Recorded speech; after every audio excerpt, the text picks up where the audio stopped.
and welcome to My Life Matters. My name is Christy Minger, and I'm so glad that you've joined us. I'll be your host. My Life Matters is envisioned to bring you, our viewers and participants, information that will benefit you in today, in the future, whenever you need it, even if it's not for you, maybe for a family member. We believe that no matter where you are in life today, whatever you're experiencing, whatever station you find yourself, your life matters both to God and to us. So today you've tuned into our Grief and PTSD Forum. In this, our panel discusses tons of information related to grief. We have with us Sheena Croston, Eugenia Olison, and Pastor Joseph Winford, all licensed counselors. We also have two of my good friends, Judy and Cornelius we call them Weathers. They are PTSD survivors, and they're going to share with us a little bit about their journey through PTSD. So why talk about grief? This segment will talk about that. What is grief? What are some common misconceptions about grief? Grief really isn't something that we want to talk about, and yet it's something that all of us experience. So in this segment, we'll discuss that. We'll bring it out into the open, make it something that we can talk about. Remember, no matter where you are in life, no matter what's going on, your life matters both to God and to us. We hope this helps you. So I want to, again, thank you guys for coming and welcome you to this first My Life Matters Forum. I'm calling it the first of the mental health series on grief through the holidays and PTSD. I am a little nervous, but I'm really, really glad that God has given us this space to have this conversation. We want it to be a safe space, and I'm so thrilled. I am not the expert. I'm Christy Minger. I'm not the expert here. I have certainly walked through seasons of grief, but we have some people here that I think are willing to share their lives, share their experience with you all, and hopefully we can interact a little bit together and you can learn. So I'm going to introduce our guests. Is that all right? I thought you all saw this on Facebook. How many of you all heard about this on Facebook? Anybody? Okay, excellent. So on this end, we have pastor, brother, fitness instructor, enthusiast, Pastor Joseph Winford. He's a pastor at Kingdom Impact Center, Chicago.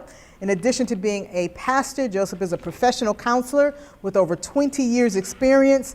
Through his role as a certified addictions counselor and HIV educator, he has engaged many individuals in grief, trauma, and PTSD. Joseph is a personal trainer and an EMT. Talk about multiple hats. And he holds a master's degree in leadership and management. Also, next to Joseph, we have Eugenia Olison. Eugenia is a licensed counselor who has spent her career in children and family counseling, substance use counseling, and now is a community life program manager at an urban affordable housing organization. Eugenia dedicates her time mentoring youth, managing programs, forging partnerships, and supporting families in ways that are designed to promote independence, stability, and optimal success. Welcome. And then there is Sheena Croston. Sheena serves in her career as a professional school counselor for Chicago Public School. Sheena holds a Master of Education and Counseling from DePaul University and a Master of Ministry from McCormick Theological Seminary. Sheena is young, saved, and widowed after losing her husband 18 months ago. In addition to lending her expertise from the counseling standpoint, Sheena will share life lessons from her journey of life after loss. And to my right, we have Cornelius, AKA Skip, and Judy Weathers. Cornelius is a U.S. Army and National Guard veteran. He served our country for 23 years. Part of his tour of duty included serving combat in the Iraq War. After Cornelius' military service, he found himself living with PTSD. He has a heart to see other veterans supported in this area. Cornelius' wife, Judy, who we've met some time ago doing some traveling together, will also be joining us to help us understand the spouse's journey. Can we give our panel a hand? I'm excited about them. I really am. So the way we're going to do this, we're going to launch into this quickly. We're going to launch into our questions. I'm going to throw out some questions. We're going to make it loose where the panel can answer the questions. Let me just tell you what I mean, why we named this Why My Life Matters. As I was praying over this, before I kept asking God, what do we do with this? and I had this whole message come through my head. And he said, your life matters. He said, my life matters. And it seemed to be that he wanted us to emphasize no matter what you're going through in life, and no matter how life's challenges come, and no matter what you experience, it doesn't mean your life is not valuable to God. Your life matters to God, and when you live your life on purpose, your life will matter to your fellow man because you will make an impact. So never think your life is not valuable. That's why they say your life matters, because I wanted every time you talk about this that you say my life matters, and you make that confession, because too many people feel they're insignificant. You are not insignificant. Your life matters. So everybody say it. 1, 2, 3. My life matters. One more time. 1, 2, 3. My life matters. One more time. 1, 2, 3. My life matters. All right. Thank you. Thank you. Thank you. So let's get started. We're going to do our first segment on grief, and the second half we'll do it on PTSD. So let's start with that, and let me find my first question. Why talk about grief?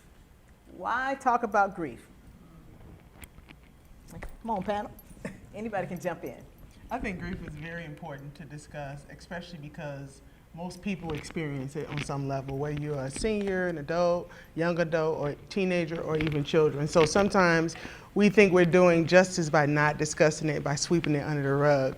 But after a while, that sweeping it under the rug becomes the elephant in the room, right? And then that affects our lives in several different ways. So discussing grief, being open about grief, allowing people to explain and talk about their grief, I think is beneficial not only to their mental health, but the people that they communicate with and the relationships that they build throughout their lives. I also think that grief is very, very important because at some point, everybody may experience grief. I would almost say everybody's going to experience grief at some point. The thing is that sometimes we are experiencing grief in a very silent way, because grief comes in, what I call is that sometimes grief may be anticipatory grief, where you anticipating you're going to lose somebody, such as a parent. That may be something down the road where you may not know that what's going to happen, but you know that this person's going to be lost at some point. That's sometimes people don't realize that is a part of grief, anticipating that somebody's going to be lost when you have an elderly person in your household. And as well as sometimes we're grieving from a loss of a particular, not just a loss of an individual, but sometimes we're grieving from a loss of a lifestyle. You know, we can be grieving from the loss of a change of life. And when that happens, then we talking about starting to learn to readjust again. So sometimes we may be in a grief process for years and don't even know it. And we're experiencing some of the manifestations or some of the feelings from grief, and we may not even understand what's going on with us, and we may misdirect those emotions and those feelings, and they pour out on somebody else, and we don't even know it. So we're unconscious that we're experiencing that grief in the moment. That's interesting that you said that, because my next question actually pertains to misconceptions. Are there any misconceptions that you've run into when you counsel people, you're talking to loved ones about grief? I think for me, from a Christian perspective and kind of growing up in the church, it seemed like it was kind of like an unspoken, since I have this personal relationship with God, that I should be able to maybe get through this process of grief quicker, or that, you know, I should be able to use, I don't know, these superpower strengths or something that is just gonna kind of get me through the process. But everybody's process is individual, and how you go through that process, how you walk through that process is gonna be different for each person. It absolutely helps if you do have a personal relationship with God, but there's other ways, and folks find other ways to navigate. And so for me, it was important to be very intentional about my healing process. And so I went to therapy. I think I was in therapy for about 3 years. I'm starting therapy again in January. I did a therapeutic grief group that was offered through one of the organizations that kind of helped my husband while he was ill. I did a Christian-based support grief group, even did healing classes. So for me, it was like I needed to be very intentional about how I was going to heal, and then just being kind of very open, like you said, to kind of talk about my grief process and not being ashamed of it. It's nothing to be ashamed about. It's something that we all will probably encounter, and it helps to be able to share a little bit about your story and have someone to just listen to you. And sometimes you need to find a therapist, somebody that's not related to you or not your friend, to kind of get some of that out. Because everybody can't handle your process, and everybody doesn't know how to handle it, and it's okay. I agree with that too, because I think when it comes to misconceptions about anything, about grief specifically, is that there's really no time frame, right? So somebody said, okay, at 3 o'clock I should be done with grief. No, it doesn't work that way. Everybody have their own processes, everybody have their own support system, their own relationships, and their own successes and failures. So the idea that grief has a time frame, and if you're not over this hump by a certain time, then you're a failure, that's a lie from the enemy, right? Yes. To keep you in bondage and to keep your mind afraid of what God has for you. And so when I think about misconceptions about grief, that's the number one that comes to me, because so many people will say, well, how long will I feel this way? Or my sister, when I lost my father, my sister and I, she was like, you seem like you're doing fine. Why am I still here? And I tried to explain to her, there's no set time. Everybody experiences grief differently. So that's one of the misconceptions, is that there's a set turn on and off button to grief. It doesn't work that way. Wow. I think another misconception is that, like, if you look okay, you must be okay. But it's like, yeah, we have to, I still got to get up. I still got to go to work. I still have to serve. But in the inside, when you ask me that question, are you okay? Are you prepared or really ready for me to answer in a way that when I might say I'm not okay? And are you okay to listen to me for a little bit if I need to say something? Thank you. Also, one of the misconceptions too is that men don't grieve as much as women. And a lot of times men, and they tie grieving into manhood. And if they have a misconception of manhood, then they're going to have a misconception of grief as well. So a lot of times when I'm doing groups with men, especially just all men group, a lot of times I don't get them to really open up, because they don't feel like they can share about their grief, because if they do, they say I'm weak and I'm not a man. And so they hide their grief, they hide their feelings, and they really, oftentimes men cannot really identify their feelings. They really act out opposed to identify emotions, because as a man, if you tell me about your feelings, I'm gonna say you're a punk. That's how we grew up. Like, man, what you talking about? So for men, grief is just as impactful as it is for women, but we just don't know how to process it as well, because women have a tendency to talk to each other. But men, we change the conversation and we go someplace else and we stuff the grief and we stuff those emotions. So we may not really experience them like we should have and resolve those things. I was just saying that we could correlate grief with what we call in the military, it's called moral injury. I was trained, or my parents trained me to treat our neighbors as ourselves. We were trained not to kill.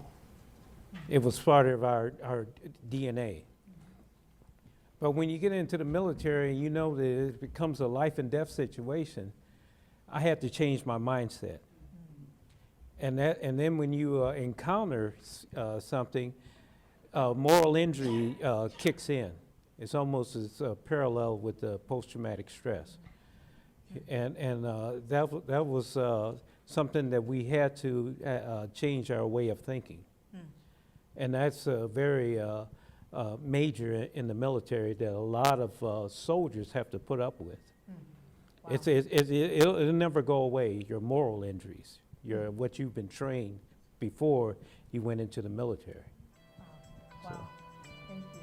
Thanks so much for joining us today. If you'd like to connect with us, you can do so at ChristyMinger.com, or you can catch us across social media at the addresses listed below. Don't forget to like, share, subscribe, and comment. God bless and have a wonderful day.